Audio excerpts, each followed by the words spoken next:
Hello guys, तो कैसे हैं आप सब लोग। आई होप आप सब अच्छे होंगे। जैसे कि हमने एंडोक्राइन सिस्टम में डायबिटीज़ एंड हाइपोथायराइडिज्म वगैरह कवर कर लिया था, तो आज हम न्यू चैप्टर स्टार्ट कर रहे हैं, कार्डियोवास्कुलर सिस्टम डिसऑर्डर्स। इसमें हम 3 से 4 डिसऑर्डर पढ़ेंगे। पहली hypertension, angina pectoris, myocardial infection, congestive heart failure, hyperlipidaemia वगैरह वगैरह। ठीक है, तो इसमें हम क्या क्या कवर करेंगे, इसकी डेफिनेशन, टाइप्स, इसकी एटियोलॉजी, इसके सिम्टम्स, इसके फार्माकोलॉजिकल नॉन फार्माकोलॉजिकल ट्रीटमेंट, ये सब देखेंगे। बस पैथोजेनेसिस को छोड़ देंगे। पैथोजेनेसिस की मैं अलग से सीरीज़ निकालूंगा, एक एक पैथोजेनेसिस हर एक डिजीज़ का कराऊंगा। तो चलिए स्टार्ट करते हैं। कार्डियोवास्कुलर सिस्टम डिसऑर्डर में पहली डिसऑर्डर है हाइपरटेंशन। गाइज, हाइपरटेंशन मतलब high blood pressure. High blood pressure क्या होता है? हाई ब्लड प्रेशर की डेफिनेशन देखूं तो देखो, a condition in which the blood pressure of systemic artery increases beyond the normal pressure. ये कहना चाहता है कि ब्लड प्रेशर क्या होता है? ब्लड प्रेशर ऐसा प्रेशर जो नॉर्मल प्रेशर से ज़्यादा हो। क्या हो? जो नॉर्मल प्रेशर, सिस्टमिक आर्टरी का जो नॉर्मल प्रेशर अगर उससे ज़्यादा हो तो उसको हम ब्लड प्रेशर कहते हैं। इसमें क्या होता है, सिस्टमिक आर्टरी ऐसी आर्टरी जो ऑक्सीजनेटेड ब्लड को ट्रांसपोर्ट करती है। ठीक है, और अगर ब्लड प्रेशर हाई हुआ तो क्या होगा? जो हार्ट की जो वॉल्स होती हैं, हार्ट में जो आर्टरीज होती हैं, वेन्स होती हैं, वो डैमेज हो जाएंगी। तो इसमें यही सब लिखा है, a common condition in which long term force of blood against artery walls is enough that it may eventually cause severe health complications and at the end heart disease. ठीक है जी, अब थोड़ा सा इसका टेबल देख लेते हैं। आप डेफिनेशन के साथ इसका टेबल भी बना लेना। टेबल बनाने से थोड़ा क्या होगा, लेंथी रहेगा आंसर और इम्प्रेशन भी अच्छा पड़ेगा कि बच्चे को कुछ नॉलेज है। तो ये ब्लड प्रेशर की क्लासिफिकेशन है एडल्ट के लिए। नॉर्मल ब्लड प्रेशर कितना होता है? सिस्टमिक नॉर्मल ब्लड प्रेशर होता है लेस देन 120, डायस्टोलिक होता है लेस देन 80। फिर आता है एलिवेटेड में 120 से 130 के बीच में होता है सिस्टोलिक, और 80 से कम होता है डायस्टोलिक। फिर आता है स्टेज 1 हाइपरटेंशन, जिसमें 130 से 140 के बीच में रहता है सिस्टोलिक, 80 और 90 के बीच में रहता है डायस्टोलिक। फिर आता है स्टेज 2, जिसमें सिस्टोलिक रहता है 140 से 140 से ज़्यादा, डायस्टोलिक रहता है 90 या 90 से ज़्यादा। फिर आता है हाइपरटेंसिस क्राइसिस। इसमें तो मान लो कि लास्ट स्टेज है ब्लड प्रेशर की, फिर इसके बाद सीधा हार्ट फेलियर ही होता है। Higher than 180 systolic, higher than 120 diastolic. ठीक है जी, अब थोड़ा टाइप्स पे आते हैं इसके। तो गाइस टाइप्स देख लेते हैं इसके, primary hypertension, secondary hypertension and hypertension crisis. Exam में यहाँ से क्वेश्चन आता है 1 या 2 नंबर में, what is primary hypertension, what is secondary hypertension. तो प्राइमरी हाइपरटेंशन का कोई एग्जैक्ट कॉज नहीं है, इसका मल्टी फैक्टर है। ये जेनेटिक भी हो सकता है, हार्ट डिजीज़ है किसी को तब भी हो सकता है, और 90 से 95% केसेस प्राइमरी हाइपरटेंशन ही होते हैं। इनका कोई एग्जैक्ट कॉज नहीं पता, क्या पता उनका कोलेस्ट्रॉल लेवल बढ़ गया हो, जेनेटिक कंडीशन है ना, एनवायरनमेंट ही ऐसा है इनको, तो ये फिज़िकली इनएक्टिव हैं, तो इन केसेस में भी बीपी बढ़ सकता है, ब्लड प्रेशर बढ़ सकता है।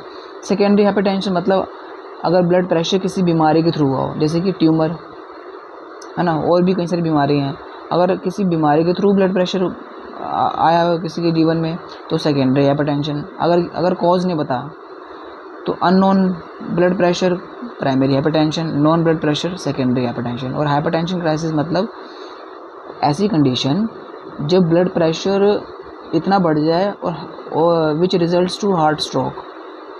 इसमें क्या होता है, ब्लड वेसल्स डैमेज हो जाती हैं। क्यों डैमेज हो जाती हैं भाई? सिस्टोलिक प्रेशर 180 से ज़्यादा जा रहा है, नॉर्मल 120 होना चाहिए, डायस्टोलिक 120 से ज़्यादा हो रहा है। mmHg इसकी यूनिट है, याद कर लेना। ठीक है जी, तो गाइज इसके टाइप्स एटियोलॉजी में देख लेते हैं। एटियोलॉजी में प्राइमरी हाइपरटेंशन, जैसे कि मैंने आपको बताया था कि इसका एक्चुअल कॉज नहीं पता। Actual cause of primary hypertension is not known. इसके कई सारे कॉज देखे गए हैं, जैसे कि hyper activity of sympathetic nerve stimulation. Sympathetic nerve होती है, पैरासिम्पैथेटिक और सिंपैथेटिक, अगर वो स्टिमुलेट हो जाएं तब भी बीपी की समस्या आ सकती है। कुछ ब्लड वेसल्स होती हैं, अगर उनका कंस्ट्रक्शन हो जाए तब भी इनकी दिक्कत हो सकती है। कंस्ट्रक्शन मतलब ये ब्लड वेसल है, ये कहीं से दब गई है, कंस्ट्रक्ट हो गई है, जहाँ तो लिपिड की लेयर भी जहाँ पे जम गई है, कोलेस्ट्रॉल लेवल बढ़ गया है तो लिपिड की लेयर बन जाएगी अंदर, तो ब्लड को जाने की जगह नहीं मिलेगी, तो कंस्ट्रक्शन हो जाएगा, ब्लड प्रेशर बढ़ जाएगा। कार्डियक आउटपुट बढ़ गया है, जब हम सोडियम ज़्यादा ले रहे हैं, सोडियम इंटेक ज़्यादा है, तब भी हो सकता है। इसलिए कहते हैं नमक कम से कम खाना चाहिए। तो फैमिली हिस्ट्री है, जेनेटिक है, ठीक है। तो गाइस सेकेंडरी हाइपरटेंशन कैसे होता है, इसका कॉज होता है डिजीज़। अगर कई सारी बीमारियां हैं, अगर वो बीमारी से अगर पेशेंट गो थ्रू हो रहा है तो उसको हाइपरटेंशन भी फेस करना पड़ सकता है। जैसे कि कंजेनिटल एबनॉर्मलिटीज़, अगर उसको जन्म से ही है। पॉलीनेफ्राइटिस मतलब जो नेफ्रॉन होते हैं, यूनिट ऑफ किडनी, अगर उनमें स्वेलिंग हो गई है। रीनल आर्टरी अगर डैमेज हो गई है, ठीक है। अगर कभी कभी एड्रेनल ग्लैंड में ट्यूमर होता है, उसके कारण भी हो जाता है। फियोक्रोमोसाइटोमा, हाइपरथायरॉयडिज्म की वजह से भी हो सकता है। अगर कोई NSAIDs ले रहा है, non steroidal anti inflammatory drugs, जैसे कि आइबुप्रोफेन, एसिक्लोफेन, डाइक्लोफेनेक वगैरह वगैरह, जो पेन किलर हैं, अगर वो ये ले रहा है लॉन्ग टर्म तक, तब भी हो सकता है, BP बढ़ सकता है, ठीक है। अगर एंटी डिप्रेसेंट्स ले रहा है तब भी BP बढ़ सकता है। तो ये इसके रीजंस हैं। प्राइमरी और सेकेंडरी में हमने यहाँ पढ़ा है इसको। चलिए अब थोड़े इसके सिम्टम्स देख लेते हैं, क्या क्या सिम्टम्स हैं। तो गाइज ये क्लिनिकल मैनिफेस्टेशन, जिसको सिम्टम्स भी कहते हैं, जब कोई पेशेंट हाइपरटेंशन से गुजर रहा हो तो उसमें ये सब सिम्टम्स देखे जाते हैं, ये सब लक्षण देखे जाते हैं।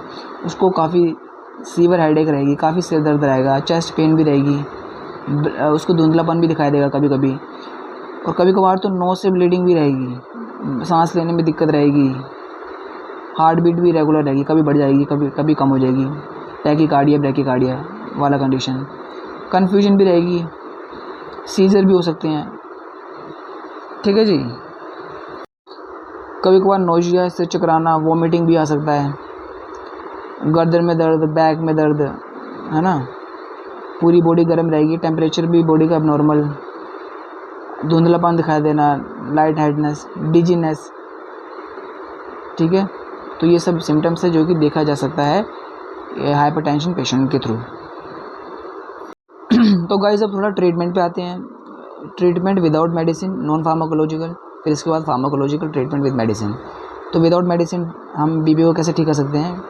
ठीक तो नहीं कर सकते, मैं बोल सकता हूँ कि मैनेज कर सकते हैं, हाँ, कि इतना रहे कि कोई पेशेंट सर्वाइव कर सके।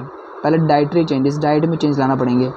डाइट में आपने ज़्यादा ध्यान नहीं देना, जंक फूड को अवॉइड करना है, तली हुई चीज़ें कम खानी है, और सोल्ट को कम से कम लेना है। अपना सोल्ट थोड़ा कंटेंट कम कर दीजिए, है ना। और हमें एक्सक्लूड करना, क्या करना है, एक्सक्लूड हमें जंक फूड करना है, सोल्ट करना है, और इंक्लूड क्या करना है डाइट में, फ्रूट्स वेजिटेबल्स, बस, ज़्यादा नहीं करना कुछ। अब नीचे आ जाइए एक्सरसाइज पे। एक्सरसाइज इंपॉर्टेंट है। एक्सरसाइज से क्या होगा कि आपके ब्लड सर्कुलेशन अच्छा होगा, ब्लड सर्कुलेशन अच्छा होगा, और आप फिज़िकली एक्टिव ज़्यादा रहेंगे। और एक्सरसाइज भी एरोबिक और कार्डियो करनी है, लगभग half an hour in a day. Exercise में आपका वेट भी आ गया, वेट भी आपको रेगुलेट कर रखना है अपना। ओवर वेट होगा तो ब्लड प्रेशर के चांसेस ज़्यादा हो जाएंगे, डायबिटीज़ हो सकती है। स्ट्रेस मैनेजमेंट भी इंपॉर्टेंट है, क्योंकि ड्यूरिंग स्ट्रेस कोर्टिसोल, डोपामाइन वगैरह निकलते हैं जो कि प्रमोट करते हैं BP को, ठीक है। तो क्या करना चाहिए स्ट्रेस मैनेजमेंट करने के लिए? एक्सरसाइज करो भाई, मेडिटेशन करो, ठीक है जी। अब स्मोकिंग भी हमें कम करनी चाहिए ड्यूरिंग हाइपरटेंशन। क्यों? क्योंकि जो सिंपैथेटिक नर्व है ना, वो स्टिमुलेट हो जाती है स्मोकिंग से, और ऑक्सीजन डिमांड बढ़ जाती है हमारी बॉडी में। ऑक्सीजन डिमांड बढ़ेगी, कार्डियक आउटपुट बढ़ेगा, कार्डियक आउटपुट बढ़ेगा तो ब्लड प्रेशर भी बढ़ेगा। तो गाइस ये अपनी नॉन फार्माकोलॉजिकल मैनेजमेंट थी फॉर ट्रीटिंग हाइपरटेंशन। तो गाइस ट्रीटमेंट देख लेते हैं हाइपरटेंशन का विद मेडिसिन, जिसको हम फार्माकोलॉजिकल मैनेजमेंट में कहते हैं। पहला है डायरेटिक्स। अब हम जब हाइपरटेंशन रहता है तो हम डायरेटिक्स भी दे सकते हैं। तो ये डिपेंड करता है कि पेशेंट को किस टाइप का हाइपरटेंशन है। अगर उसकी बॉडी में फ्लूइड ज़्यादा है, अलग अलग जगह पे फ्लूइड इकट्ठा हो रहा है, सोडियम इंटेक ज़्यादा ले रहा है, तो सोडियम इंटेक ज़्यादा ले रहा है अगर, तो उसको बाहर कैसे निकालना है बॉडी से, वो हम डायरेटिक के थ्रू ही देते हैं। डायरेटिक को हम फ्लूइड पिल्स भी कहते हैं, वाटर भी कहते हैं, जिसको हम अलग अलग मेडिसिन के साथ देते हैं कॉम्बिनेशन में। क्या एलिमिनेट करने के लिए? सोडियम को एलिमिनेट करने के लिए, सॉल्ट को एलिमिनेट करने के लिए वो बॉडी से इन फॉर्म ऑफ यूरिन। तो डायरेटिक्स के एग्जांपल इंडिपेमाइड, हाइड्रोक्लोरोथाइजाइड, क्लोरथाइजाइड, फ्यूरेसेमाइड या थाइजाइड्स। ठीक है गाइज। तो गाइज अल्फ़ा ब्लॉकर भी देते हैं, बीटा ब्लॉकर भी देते हैं। अल्फ़ा ब्लॉकर क्या करेंगे, जो ब्लड वेसल्स हो गए उनको रिलैक्स कर देंगे, ब्लड प्रेशर कम हो जाएगा। इसका एग्जांपल प्राइजोसिन, डोक्साजोसिन, 2 याद कर लेना। ये देखो, ये इसके एग्जांपल हैं। ठीक है। और बीटा ब्लॉकर क्या करेंगे, हार्ट बीट को स्लो कर देंगे, जिससे ब्लड प्रेशर भी कम हो जाएगा, जैसे कि अटीनोलोल, प्रोपरेनोलोल, सोटालोल, टीमोलोल वगैरह वगैरह। और अल्फ़ा बीटा ब्लॉकर हम साथ में भी ले सकते हैं। फिर आते हैं कैल्शियम चैनल ब्लॉकर भी ले सकते हैं हम, जैसे कि विराम्पामिल हो गया। ठीक है। ये क्या करेंगे, जो कैल्शियम की एंट्री है हार्ट मसल्स में उसको ब्लॉक कर देंगे। ठीक है। तो जिससे बीपी भी कम हो जाएगा, ब्लड जो वेसल्स होंगी रिलैक्स हो जाएंगी वगैरह वगैरह। कैल्शियम चैनल ब्लॉकर के एग्जांपल विराम्पामिल, एम्लोडिपिन, निफेडिपिन, डिल्टाजेम। एम्लोडिपिन हम कितना देते हैं, इसकी कुछ mg में देते हैं एम्लोडिपिन। इसका जो स्ट्रिप है वो 15-15 उसमें आती है। एक पैकेट में 15-15 टैबलेट होती हैं, तो उसको हम देते हैं डे के हिसाब से। दिन में एक बार लेना है इसको, दिन में एक बार कभी भी ले सकते हैं खाना खाने के बाद। ठीक है। फिर है एंजियोटेंसिन कन्वर्टिंग एंजाइम इनहिबिटर्स भी देते हैं। ये क्या करते हैं, जो ब्लड वेसल्स नैरो हो गई हैं उन नैरो को हम थोड़ा वाइड करा देते हैं और रिलैक्स करा देते हैं, ब्लड प्रेशर कम हो जाता है। जो भी मेडिसिन है प्रिल, कैप्टोप्रिल, एनाप्रिल, तो वो सब इसी के एग्जांपल हैं। ठीक है गाइज। आई होप आप सबको हर एक पॉइंट क्लियर हो गया होगा। तो जल्दी से जल्दी लाइक, कमेंट एंड शेयर कर दीजिए और चैनल को सब्सक्राइब करना मत भूलना। और जैसे मैंने आपको पढ़ाया, आपको ऐसे ही एग्ज़ाम में लिखना है, डेफिनेशन लिखना पहले, क्योंकि 8 नंबर का आएगा आपका ये क्वेश्चन। उस 8 नंबर में आपको डेफिनेशन भी लिखनी है, उस टेबल भी बनाना है, उसके टाइप्स भी लिखने हैं, ये एटियोलॉजी भी लिखनी है, सिम्टम्स भी लिखने हैं, ट्रीटमेंट भी लिखना है। जितना याद हो सके समझ के करना है। ठीक है, हर एक पॉइंट को। और जो मैंने आपको ये ट्रीटमेंट बताया, ये मेडिसिन बताई हैं, alpha blocker, beta blocker, ACE inhibitor, इसके एग्जांपल आप और गूगल से सर्च कर सकते हैं, कई सारे एग्जांपल मिलेंगे। आप एक छोटा सा चार्ट बना के उसको रोज़ याद कीजिए। ठीक है, ये एक तरीका है एग्जांपल याद करने का, ड्रग याद करने का। तो अगली वीडियो में हम एंजाइना पेक्टोरिस देखेंगे। तब तक के लिए बाय बाय, रिवाइज करते रहिए। All the very best.